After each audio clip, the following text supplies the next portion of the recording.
I want to thank Study IQ. I would like to thank Study IQ team. Big round of applause to the team, management and staff of Study IQ.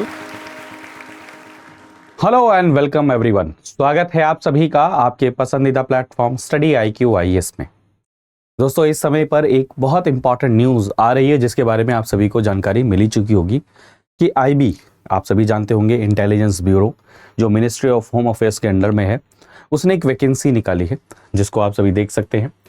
Assistant central intelligence officers की ये grade 2 की जो job है वो निकाली है, इसकी vacancy है। इसके अंदर में 995 टोटल 995 वैकेंसीज हैं इसके अंदर में। तो ये कहा जा रहा है कि एक बहुत बढ़िया अपॉर्चुनिटी है उन स्टूडेंट्स के लिए जो यूपीएससी के अलावा कोई प्लान बी देख रहे होते हैं, एक बैकअप ऑप्शन देख रहे होते हैं, तो ये उनके लिए क्या है, बहुत अच्छी एक अपॉर्चुनिटी है। क्यों ऐसा कह रहा हूँ? क्योंकि इस एग्जाम को ईजिली आप क्या कर सकते हैं, मतलब अगर बीट करना चाहें तो इसका जो पूरा पैटर्न है, अगर आप उसको स्टडी करेंगे तो इजीली आप इसको क्या कर सकते हैं, बीट कर सकते हैं। तो एक बार कुछ जनरल इन्फॉर्मेशन देख लेते हैं इससे रिगार्डिंग, जैसे कि ये मिनिस्ट्री कौन सी मिनिस्ट्री है, मिनिस्ट्री ऑफ होम अफेयर्स के अंडर में है। प्लस में इसमें जो जॉब रहेगी आपकी पैन इंडिया रहेगी, ठीक है। ये भी चीज़ इसमें नोटिफिकेशन में क्लियरली मेंशन है। टोटल कितनी वैकेंसीज हैं आप देख सकते हैं, 995 वैकेंसीज हैं। तो अच्छी खासी वैकेंसीज हैं इसके अंदर में, जिसमें आप देख सकते हैं रिजर्व के लिए जो जनरल कैटेगरी है अनरिजर्व 377 है, AWS के लिए 129 है, OBC के लिए 222 है, SC के लिए 134, ST के लिए 133, टोटल 995 होगी। बाकी और कुछ चीज़ें भी देखेंगे, जैसे आपको एक और चीज़ बताने की कोशिश करूं, इसमें क्वालिफिकेशन क्या है, आपसे क्वालिफिकेशन क्या मांगी गई है। तो याद रखिएगा, इसमें नॉर्मल ग्रेजुएशन मांगी गई है। क्या है? नॉर्मल ग्रेजुएशन है इसके अंदर में, कि आप कोई भी ग्रेजुएशन किसी भी स्ट्रीम में आपने करी हो तो क्या है, आप इसके अंदर में अप्लाई कर सकते हैं। तो डिटेल में थोड़ा सा जानते हैं इसके अंदर में, एज क्राइटेरिया, फॉर्म को फिल करने का कब से डेट आएगी, इंपॉर्टेंट डेट्स क्या हैं, सारी चीज़ें देखेंगे। तो जो अप्लाई करने की ऑनलाइन जो डेट है जो स्टार्ट होगी वो कब से होगी, 25 नवंबर से होगी। तो यहाँ पर एक बहुत इंपॉर्टेंट इंफॉर्मेशन इसी एडवर्टीजमेंट के अंदर में है, क्लियरली मेंशन है कि इससे पहले आपको कहीं पर भी अप्लाई नहीं करना, कई सारे फ्रॉड होते हैं।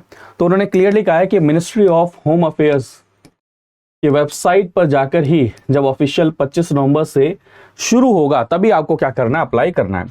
और लास्ट डेट क्या है अप्लाई करने की, 15 दिसंबर रहेगी। अभी एग्जाम डेट जो है वो अपने को पता नहीं चली है। मोस्ट प्रोबेबिलिटी है कि क्या नाम है आपका जो 25 नवंबर की जो डेट जब एप्लीकेशन ओपन होगी उस दिन हमें इसकी डेट पता चल जाएगी कि एग्जाम कब होगा। अब इसका सिलेक्शन प्रोसेस कैसा है, जैसे हमने देख लिया भाई, सबसे पहली चीज क्या देखी, क्वालिफिकेशन देख लिया, नंबर ऑफ पोस्ट देख लिया हमने, ठीक है। क्वालिफिकेशन क्या है, ग्रेजुएशन, आप ग्रेजुएट होने चाहिए। साथ में क्या है, अभी हमने देखा क्या इसके अंदर में, ऑल इंडिया इसके अंदर में वैकेंसी रहेगी, टोटल वैकेंसी हमने देख ली है। प्लस में एक बहुत बड़ा कंसर्न बच्चों का रहता है कि इसमें सैलरी कितनी रहेगी। तो आप यहाँ पर देख सकते हैं जो बेसिक पे है वो 44,900 से शुरू होगा। उसके बाद में आपका SSA, फिर उसके बाद में आपका क्या नाम है DA, फिर HRA, ये सब मिलाकर अगर आप टोटल अगर करेंगे तो 1 लाख प्लस के आसपास में आपकी क्या हो जाएगी, इसमें सैलरी हो जाएगी, मोटा मोटा अगर देखा जाए तो, ठीक है। तो ये चीज़ भी मैंने आपके साथ में शेयर कर दी। तो सिलेक्शन प्रोसेस क्या है, इसके अंदर में 3 स्टेप होंगे। सबसे पहला रिटन एग्जाम है जो 150 मार्क्स का रहने वाला है। 150 मार्क्स के अंदर में भी 100 मार्क्स का ऑब्जेक्टिव पेपर रहेगा। क्या सब्जेक्ट है, क्या टॉपिक है, वो भी अभी देख लेंगे। और 50 मार्क्स एसे यानी कि डिस्क्रिप्टिव जो लिखने के लिए रहेगा, ठीक है। उसके बाद में आपका इंटरव्यू रहेगा, फिर उसके बाद में आपका डॉक्यूमेंट वेरिफिकेशन, मेडिकल एग्जामिनेशन और आपका फिर फाइनल सिलेक्शन हो जाएगा। तो अगर आप, मैं फिर कह रहा हूँ, अगर आप कोई ऑल्टरनेटिव देख रहे हैं तो कई सारे स्टेट PSC के हो गए, कई सारे जैसे EPFO का एग्ज़ाम हो गया, IB का एग्ज़ाम हो गया, CAPF का एग्ज़ाम हो गया, CDS का एग्ज़ाम हो गया, ये सभी अच्छे ऑल्टरनेटिव के रूप में देखे जाते हैं UPSC के रिगार्डिंग। इवन आपने कई सारे वीडियोस देखी होंगी कि किसी का IB क्लियर होता है, उसके बाद में फिर वो UPSC का एग्ज़ाम देते रहते हैं। तो सारी चीज़ें हैं। प्लस में पैटर्न क्या रहने वाला है आप देख सकते हैं, इसमें नेगेटिव मार्किंग भी रहेगी, 1/4 इसमें नेगेटिव मार्किंग रहेंगी। टाइम ड्यूरेशन क्या रहने वाला है, 2 आवर्स का रहेगा। और मैंने आपको ऑलरेडी बताया ऑब्जेक्टिव एंड सब्जेक्टिव। ऑब्जेक्टिव मैंने आपको ऑलरेडी बताया, जहां पर आपके क्या होंगे, जो ऑप्शंस होंगे उनमें से आपको सिलेक्ट करना रहेगा, और सब्जेक्टिव में जो आपको ऐसे लिखना रहेगा। तो ये दोनों चीज़ें इसके अंदर में रहेंगी। तो आपको यहाँ पर देख सकते हैं, जैसे ऑब्जेक्टिव वाले में अगर देखा जाए तो क्या है, करंट अफेयर्स के क्वेश्चन आएंगे, जनरल नॉलेज। करंट अफेयर और जनरल नॉलेज के बीच में डिफरेंस है ना। करंट अफेयर क्या है, डेली न्यूज़ इवेंट क्या हो रहे हैं। जनरल नॉलेज क्या है, जो स्टैटिक जनरल इंफॉर्मेशन, ठीक है। प्लस में मैथ्स, प्लस में रीजनिंग, प्लस में इंग्लिश, ये सभी के मिला के कितने 100 क्वेश्चन होंगे और 100 मार्क्स होंगे। 1 घंटे का इसमें आपको समय मिलेगा। डिस्क्रिप्टिव के अंदर में क्या है आपका एसे या प्रिसाइज राइटिंग, ये है 2 क्वेश्चन इसमें आपको मिलेंगे और 50 मार्क्स का रहेगा, 1 आवर इसमें आपको मिलेगा। तो कितने हो गए, 2 घंटे में आपको 150 मार्क्स का ये करना रहेगा, ठीक है। और इसके अंदर में अगर मैं आपको और डिटेल और ब्रेकडाउन अगर बताने की कोशिश करूं तो करंट अफेयर के कितने क्वेश्चन रहेंगे 20, जनरल स्टडीज के कितने क्वेश्चन रहेंगे 20, एप्टीट्यूड के 20, रीजनिंग एंड लॉजिकल उसके 20, इंग्लिश के 20। तो इसमें आप देखिए प्लानिंग भी कर सकते हैं, जैसे current affair, GS, aptitude, reasoning, इनमें से किसी एक को बहुत ज्यादा क्या कर सकते हैं आप फोकस कर सकते हैं, 3-4 को आप बहुत ज्यादा फोकस कर सकते हैं।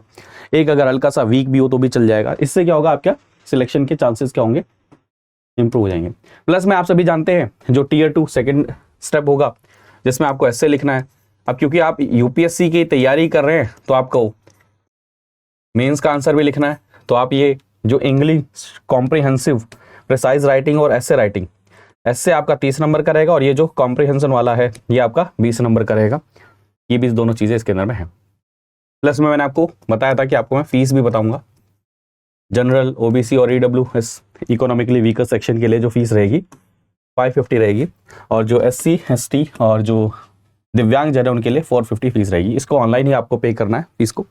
एक चीज़ और जो मैं आपके साथ शेयर करना चाहता हूँ, इसमें एज का क्राइटेरिया जो इसमें अभी नहीं मेंशन है, एज का क्राइटेरिया क्या है, इसमें मैक्सिमम एज 27 ईयर्स रहेगी आपके जनरल कैटेगरी के लिए, ठीक है। ये भी चीज़ नोट कर लीजिएगा, जो मैक्सिमम एज है जनरल कैटेगरी के लिए जो अपर लिमिट है वो 27 है।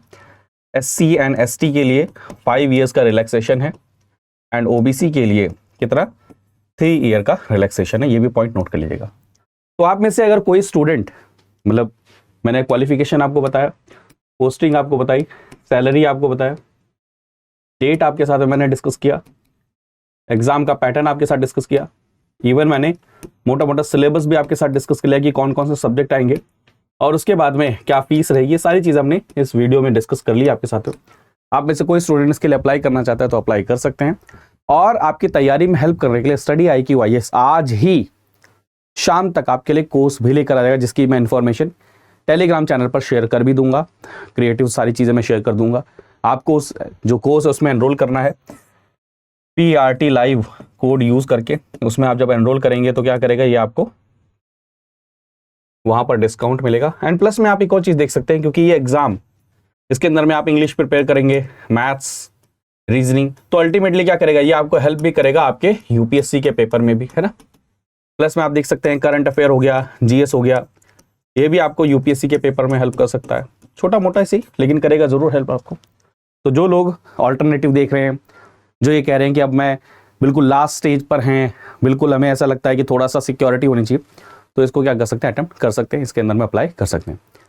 तो और डिटेल जब आएंगी तो कैसे फॉर्म फिल करना है, कैसे करना है, सारी चीज़ें मैं आपके साथ लेकर आऊँगा। निश्चिंत रहिए, तैयारी करिए, PRT लाइव कोड लगा कर क्या है आप एनरोल कर लीजिए। मिलते हैं अगली वीडियो में, तब तक अपना ध्यान रखिए, मुस्कुराते रहिए, पढ़ते रहिए। बाय बाय, टेक केयर दोस्तों, जय हिंद। स्टडी IQ IAS, अब तैयारी हुई अफोर्डेबल।